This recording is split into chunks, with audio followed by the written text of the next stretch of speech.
एक भाई जो अपने ही भाई का सबसे बड़ा दुश्मन बन गया, एक मेंबर जो अपने ही क्लान का कातिल बन गया, एक निंजा जिससे पूरी दुनिया ने क्रिमिनल कहा।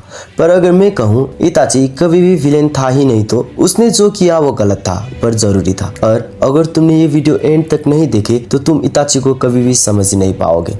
इताची सिर्फ 7 साल का था जब उसने जंग का असली चेहरा देखा, लाशें, चीखे और खामोशी। उस दिन इताची समझ गया जंग कभी सलूशन नहीं होती। वो पावर नहीं चाहता था, वो सिर्फ शांति चाहता था। पर निंजा वर्ल्ड में शांति मांगना ही सबसे बड़ा गुनाह होती है। उचिया क्लान एक प्लान कर रहा था और कोनोहा पहले से ही तैयार था सब कुछ खत्म करने के लिए। अगर ये जंग होती तो सिर्फ उचिया नहीं, नारुतो जैसे मासूम बच्चे भी मर जाते।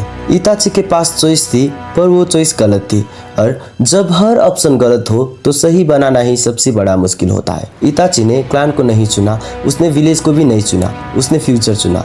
अपना नाम, अपनी इज्जत, अपना परिवार, सब कुछ उस रात मर गए। सिर्फ एक चीज बची और वो था सासुके। अगर सासुके सच जानता तो वो टूट जाता, इसलिए इताची ने उसे नफरत दी, नफरत जो उसे जिंदा रख सके।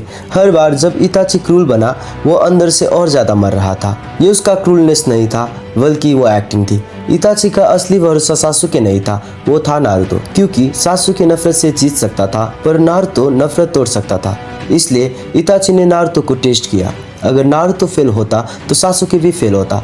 इताची आकात्सुकी का मेंबर नहीं था, वो एक रुकावट था। उसने टाइम खरीदा, उसने नारुतो को जिंदा रखा। दुनिया ने सोचा इताची अंधेरे में है, पर यह सच नहीं था। वो अंधेरे को कंट्रोल कर रहा था।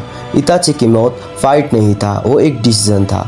वो चाहता था सासुके उसे मारे पर सच के बिना, क्योंकि अगर सासुके को सच पहले मिलता तो वो कभी भी बच नहीं पाता।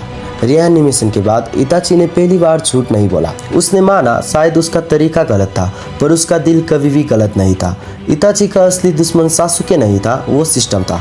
एक ऐसा सिस्टम जो बच्चों को वेपन बना देता है और हीरो को क्रिमिनल्स। इताची ने कभी भी ताली नहीं मांगी, उसने कभी क्रेडिट नहीं चाहा। आज कोनोहा जिंदा है, नारुतो होकागे है और सासुके जिंदा है, पर हिस्ट्री इताची को विलेन बोलेगी। और शायद इताची इसी के लायक था, क्योंकि असली हीरो हमेशा याद नहीं रखा जाता। अगर तुम इताची को हीरो मानते हो कमेंट में इताची लिखो, और अगर तुम नारुतो को सिर्फ एक्शन एनिमे नहीं मानते तो चैनल को सब्सक्राइब करो, क्योंकि यह एनिमे सिर्फ फाइट नहीं कहानी होती है।